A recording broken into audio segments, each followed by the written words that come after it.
Avant la vidéo Affaire Aliko Dangote et la mafia économique black, je vous donne les clés pour reconnaître ces Africains ou ces Afrodescendants qui détestent leur négritude ou africanité. Après cette vidéo, nous parlons du comment ensemble on peut faire beaucoup plus d'argent. Choisissez ce que vous regardez.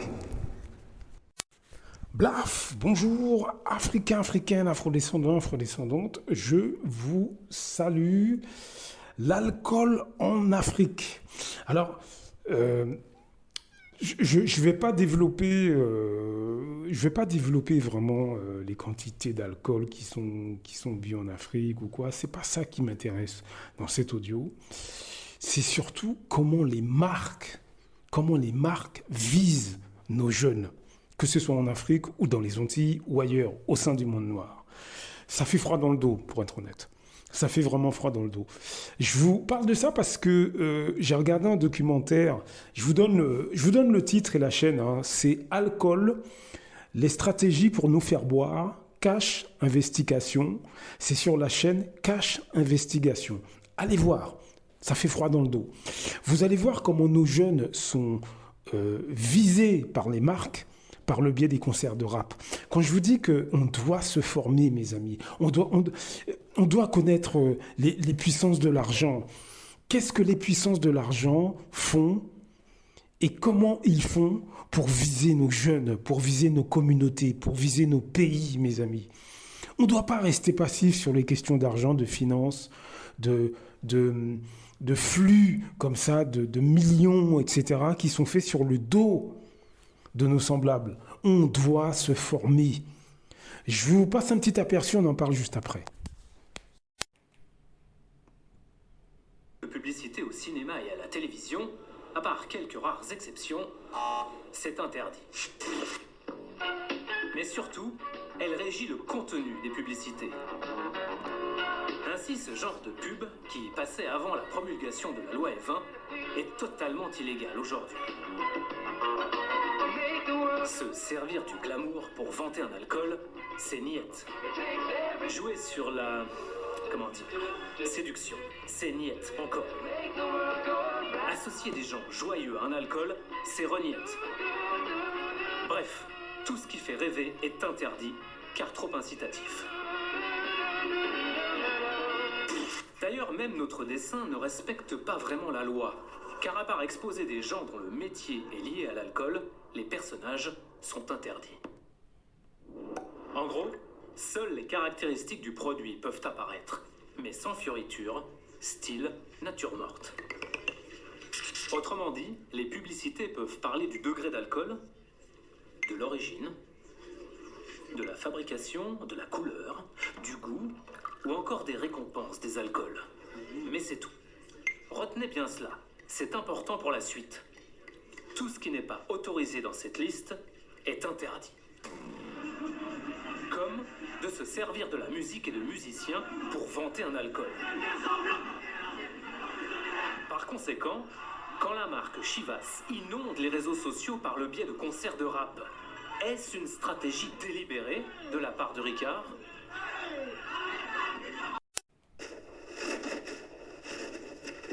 Hello, ça va ?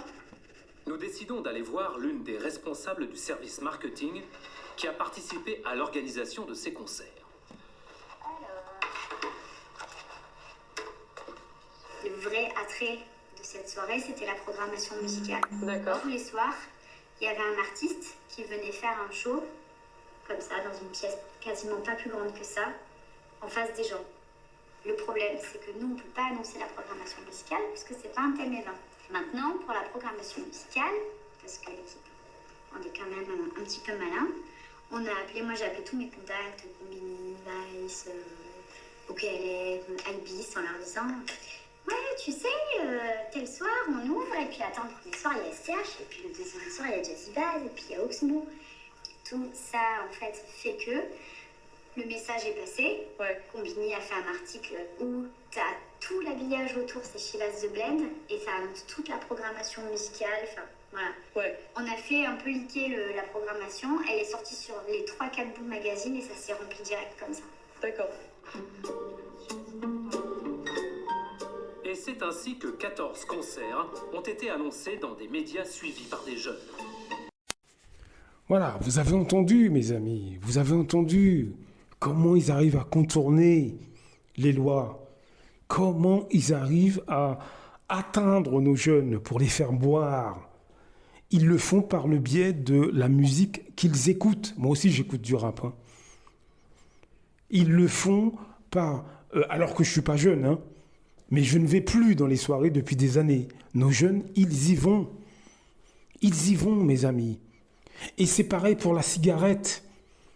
Les marques visent nos jeunes. Est-ce que vous voyez la gravité de ces situations?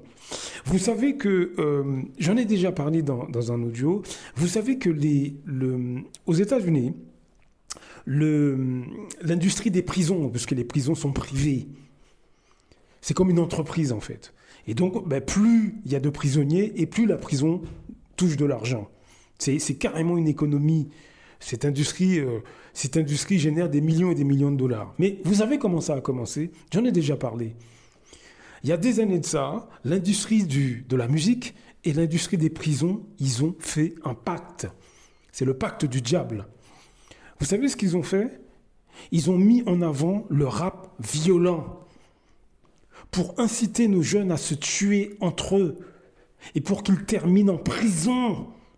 Faites des recherches là-dessus. L'industrie de la musique et l'industrie des prisons aux États-Unis. Faites vos recherches.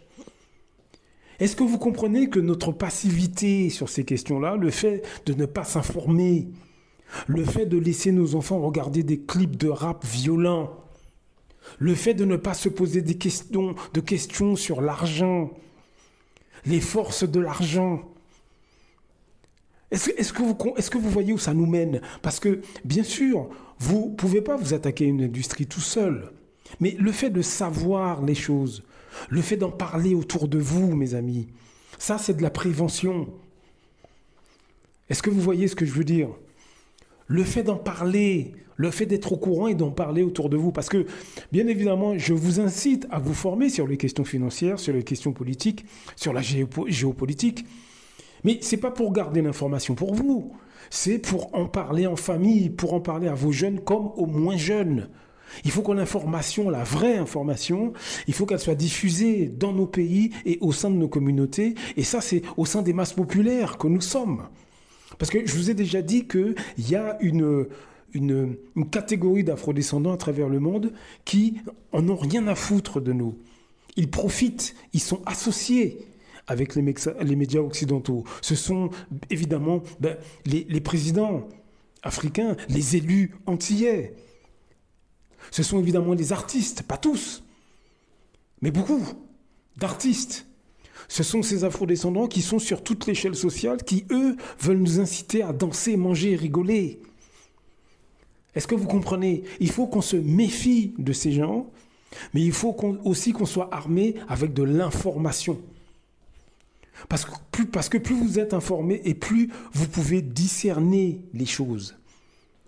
Là, dans ce que je viens de vous faire écouter, vous avez entendu un peu les stratégies qu'ils emploient en France, mais aussi en Afrique, aussi dans les Antilles. C'est peut-être pas les mêmes stratégies, mais c'est pareil, ça revient au même. Puisque j'ai vu des documentaires où on incitait les jeunes Africains à fumer. Est-ce que vous voyez un peu? Je vous donne un exemple. En Martinique, les transports en commun sont très mauvais. C'est pas qu'il n'y a pas, il y a, mais c'est très mauvais. Mais vous savez pourquoi c'est très mauvais? C'est parce que les concessions de voitures appartiennent aux béquets. Donc une fois de plus, les forces de l'argent ont réussi à corrompre les élus locaux de manière à laisser les transports un peu à l'abandon, en tout cas qui ne fonctionnent pas très bien, de façon à ce que les béquets écoulent leur matos de bagnole neuve.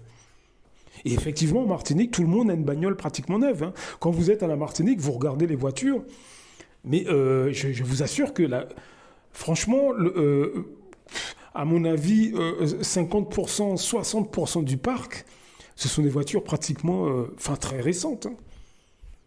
Est-ce que vous comprenez les puissances de l'argent? Est-ce que vous voyez ce que ça donne? C'est parce qu'on n'est pas au courant.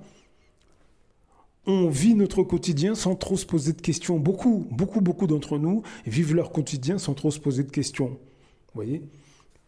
Donc on se retrouve finalement les dindons de la farce. On accuse les autres de nous exploiter, mais beaucoup d'entre nous, on ne fait pas l'effort de s'informer. Donc vous imaginez bien que les résultats sont catastrophiques. Parce que le temps qu'on se rende compte d'un problème, ça fait déjà 5, 10, 15, 20 ans qu'on est exploité sans même qu'on s'en rende compte. Est-ce que vous comprenez ce que je vais vous dire? Est-ce que vous comprenez, mes amis? Donc, informez nos jeunes de ce qui se passe. Informez les familles, les jeunes comme moins jeunes d'ailleurs. On ne doit plus se laisser... on doit se former, mes amis. Les puissances de l'argent sont vicieuses, pernicieuses. Ils sont intimement liés à la colonisation, intimement liés à l'esclavage. Hein. D'après vous, l'entreprise esclavagiste, c'était quoi d'après vous? Mais l'argent. L'argent. Toujours l'argent. Alors attention, ce n'est pas l'argent qui est mauvais, c'est les moyens que ces gens déploient pour l'avoir qui est mauvais. Est-ce que vous voyez ce que je veux dire? Moi, je vous incite à aimer l'argent. C'est plutôt ce que vous allez devenir avec l'argent qui est important. Ce n'est pas tellement le fait que vous allez en gagner. Vous pouvez gagner des millions et être quelqu'un d'honnête. Vous n'êtes pas obligé d'aller faire n'importe quoi pour avoir de l'argent. Mais d'autres ne se gênent pas pour faire n'importe quoi. Les affaires de corruption et tout ça, d'après vous, c'est pas une question d'argent, c'est surtout ce que les gens sont prêts à faire pour l'argent. Là, dans ce cas précis, dans cet audio, ce qui se passe, c'est que nos jeunes sont targetés pour qu'ils boivent. Mais qui fait l'argent? Qui? La marque qui vend l'alcool. Mais c'est au détriment de la santé de nos jeunes. Allez voir cette émission. Donc, il ne parle pas que de ça. Hein. Mais vous allez voir, c'est une émission déplorable. Notamment la marque Ricard, qui incitait ses commerciaux à boire. Et les commerciaux, vous allez voir, hein, dans l'émission, les commerciaux expliquent qu'ils ont fini par faire des dépressions et ils ont fini par avoir de gros problèmes de santé. Il y a un commercial, là, il a travaillé chez Ricard pendant 18 ans. Pendant 18 ans, son boulot, c'était d'aller dans les bars et d'inciter les gens à boire pour que la marque soit connue. Le problème, c'est qu'il buvait aussi avec les clients. Et il buvait, de ce qu'il explique, 10, 15, 20 verres de Ricard par jour. Vous imaginez, vous, par jour?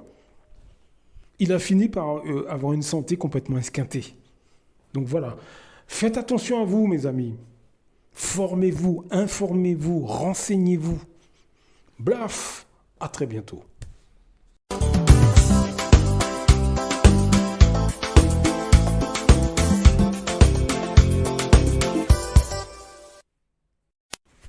Avant la vidéo Affaire Aliko Dangote et la mafia économique black, je vous donne les clés pour reconnaître ces Africains ou ces Afrodescendants qui détestent leur négritude ou africanité. Après cette vidéo, nous parlons du comment, ensemble, on peut faire beaucoup plus d'argent. Choisissez ce que vous regardez.